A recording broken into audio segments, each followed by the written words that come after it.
كانت كتشوف فيها الصديقة ديالها المقربة. 10 سنين ديال اللعب، التدريب والثقة العمياء، كانوا كيدخلوا للحوض وكأنهم فريق واحد. هي كتبتسم وهو كيلعب معاها تحت الماء. لكن في نهار العرض الكبير، وسط التصفيق والهتاف، وقع شيء غامض، حركة مفاجئة والجمهور كيتفرج مذهول، والمياه كتغلب الأحداث. واش كان مجرد لعب ولا كانت شي حاجة أكبر وأعمق من هكا؟ واش الحادث صحيح ولا مجرد إشاعة؟ غادي نجاوبوا على كل هاد الأسئلة من مورا الانترو ونكتشفوا الحقيقة من كل الجهات. ما تنساش دير لايك وتشترك في القناة باش تساندنا نستمروا ونجيبوا لكم أخبار وقصص مثيرة بحال هذه.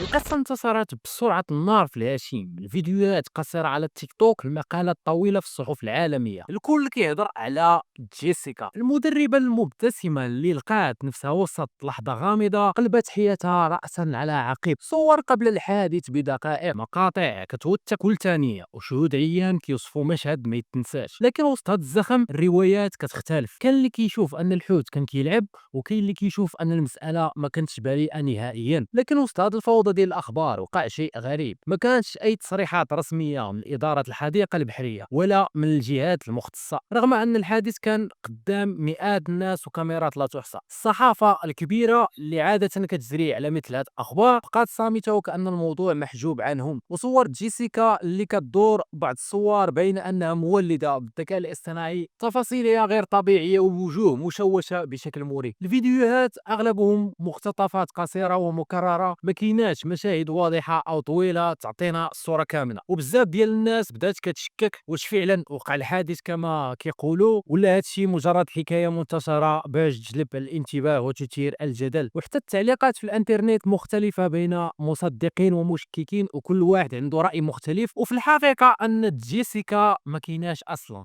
القصه كلها خدعه رقميه مركبه باتقان باش جذب الاف المشاهدات والتفاعل على السوشيال ميديا. الخلفيه ديال القصه مستوحاه من حوادث حقيقيه وقعات من قبل، بحال وفاه داون برانشو سنه 2010، المدربه الشهيره اللي تعرضت للهجوم من حوت الاوركا المعروف باسم تيليكوم. لكن هذه النسخه الرقميه مع الصور المفبركه والفيديوهات المعدله ما هي الا محاوله لاثاره الجدل والفضول بدون اي اساس واقعي. جمهور الانترنت بقى مقسوم بين مصدق ومشكك، ولكن الحقيقه واضحه. خاصنا نكونوا واعيين باش ما نطيحوش في فخ الاشاعات. هذا النوع من القصص كيبين لنا قد السهل تنشر معلومه كاذبه وتحول ترند في ثواني. عالم السوشيال ميديا كيخليك تعيش وسط دوامه الاخبار، بعض ديالها صحيح وبعض ديالها مفبرك. قبل ما تصدق اي حاجه كتقراها وتشوفها، وخصك تكون واعي ودير البحث ديالك وتاكد من المصادر الرسميه، وما تخليش الفضول او العواطف يتحكموا فيك. وخليك ديما ذكي في تعاملك مع هذا العالم الرقمي اللي كيتغير بسرعه. دابا شنو هو الراي ديالك؟ واش سبق ليك صدقتي شي قصه من هذا النوع ومن بعد اكتشفتي بانها كذبه؟ شاركنا التجربه ديالك وخلي لنا الراي ديالك في التعليق،